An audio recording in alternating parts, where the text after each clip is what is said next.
Sup guys, today a short update where we are or we might be in the bull market, a few things and thoughts about Supra and what's happening in the layer 1 space, and one sign that we could be at the beginning of something like a new bull market. Let's get into this. So first things we have to look at is of course the Orange King Bitcoin. If we want to know about where we are in a bull market, we have to look at Bitcoin. And if we look at that, just from this view you get here, do you think we are in a good spot right now? Maybe we are not. There are some indicators that speak for something different, and we will come to that. So where will we go in the immediate short term? We could go a bit lower, but what is about to be expected is a dead cat bounce. So we might go up again to the 98,000. Because this is the previous resistance we had, so we had to clear that to be officially in a bear market.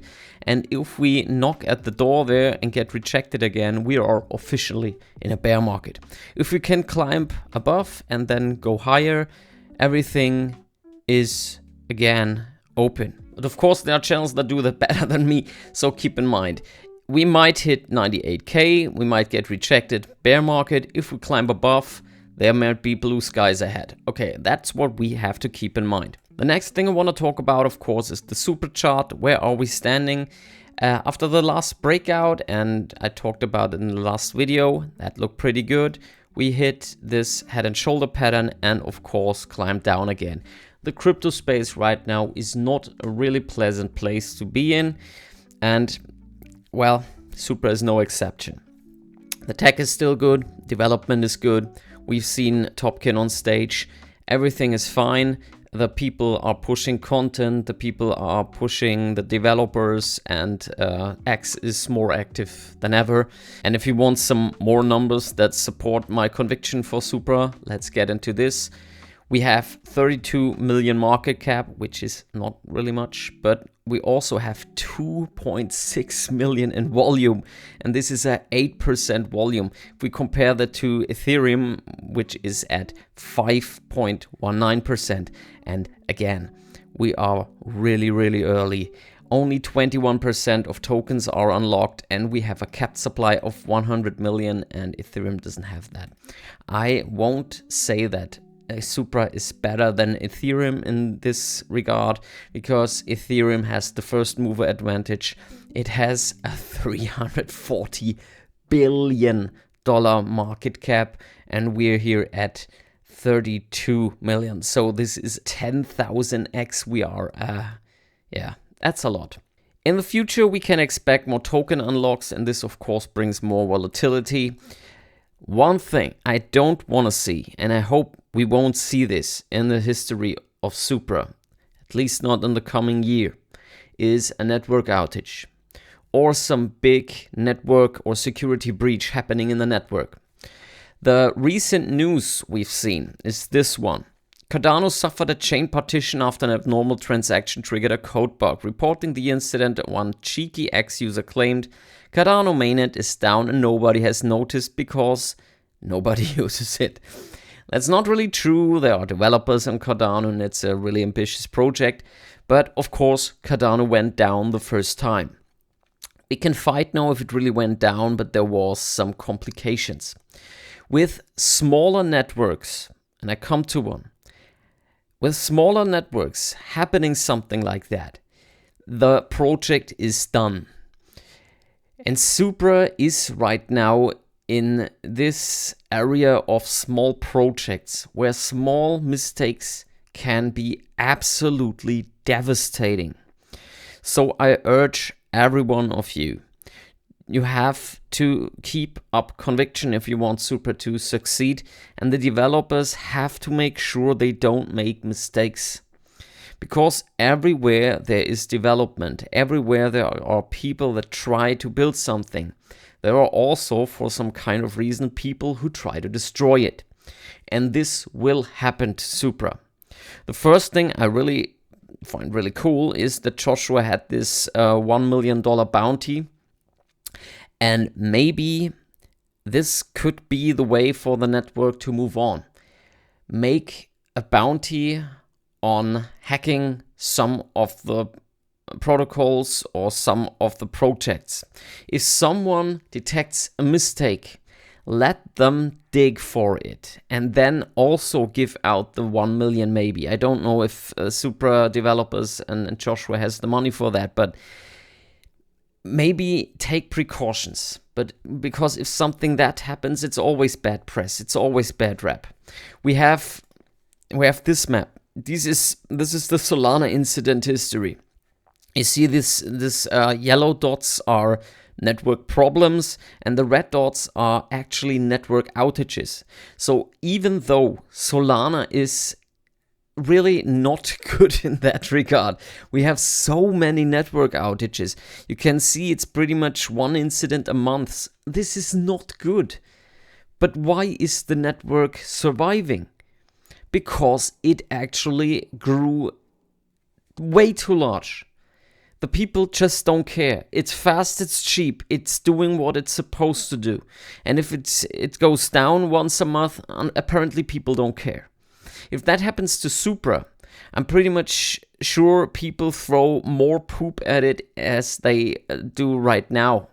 Because, the price went down, people get mad, I lost money, Supra is dog water, and then they threw poop at it. And when a network outage happens, they will come back to X and all the other social media platforms and say, look, I was right, Supra is bullshit, blah, blah, blah, blah. And all of that will happen. Best proof, it's a project I really believed in because when Ethereum swapped to proof of stake, and there was a very promising liquid staking protocol called Prisma Finance. We now have Lido DAO. This is the biggest one, I guess, if I'm not mistaken. And this one was really promising. It had the biggest backing and people talking about it. You had it on social media and people were absolutely astonished how the tech is.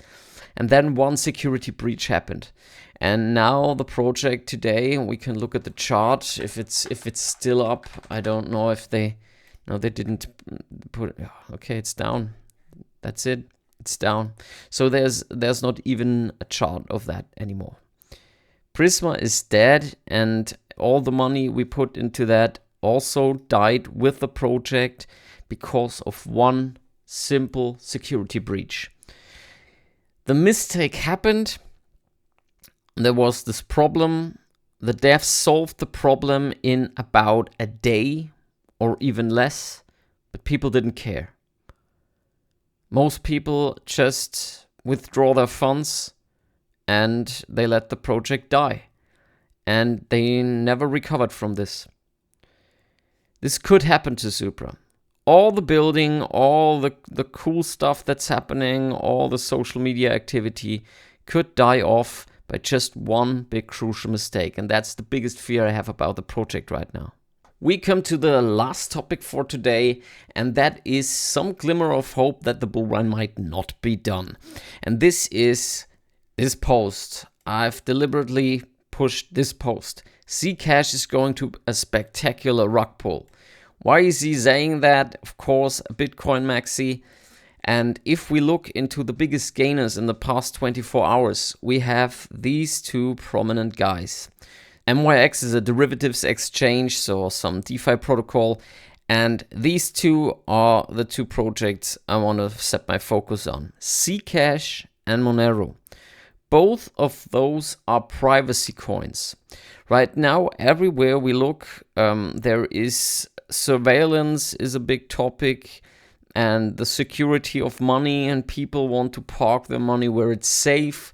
Here in Europe, we have people talking about taxing the rich, and people want to park their money where the state and all the people can't have access to this. And this is where privacy coins come into play. Why am I showing you this? In every bull run, in every start of every bull run, we had, I have to rephrase that, not every bull run, it's every altcoin season. The start of every altcoin season, we had a narrative. The last bull run, so the 21 bull run, we had the NFT craze. Suddenly there was a new tech called NFTs. You can save JPEGs on the blockchain, and this triggered a big bull run. DeFi also played a role, but this was rather in the bull run before. NFTs were the big craze. So what if, this is just mere speculation, what if the security and privacy and maybe also quantum resistant narrative is now the thought and the narrative for the start of the new altcoin season? The thing speaking for that is that everything is pretty much down, and Zcash had such a disgusting rally if you look at this. Monero, to be honest, I didn't look at it before making this video, but this also looks really nice. This is more than a 2x in the run of the last year. So this is a big one. Still, we have to keep in mind, there is a lot of money in the space right now. And there's overall in the world is way too much money. The money printers haven't been started yet. QT ends in December. Maybe the interest rate gets lowered in December also. We don't know that yet. But everything is setting up. My final thought. I have to pull up the Bitcoin chart again. Maybe we are at a place something like this. This was the C crash, and maybe we are just building up right now to a big financial catastrophe, and we might see another big drop down, and then the money printers start again, and then we see something like this again. So what's possible? Bull run ended. We are done here. We see some big crash, but after that, because this dragged out way too long, we see immediate rally upwards. And with that, Bitcoin with the next narrative, maybe being quantum resistant vertical blockchains, then we see Supra rising, and then everything else. Alright guys, I hope I could help you with that video. Don't lose trust, don't lose hope. If you're still holding Supra, hold on to it. It doesn't make sense to sell it. And I'm pretty sure if you hold Bitcoin, it also doesn't make sense to sell right now because it's way too uncertain. Fear and greed is at 10. Usually we see a rally from there. Keep your heads up, have a nice week, and I'm gonna see you next week. Until the next one. Bye.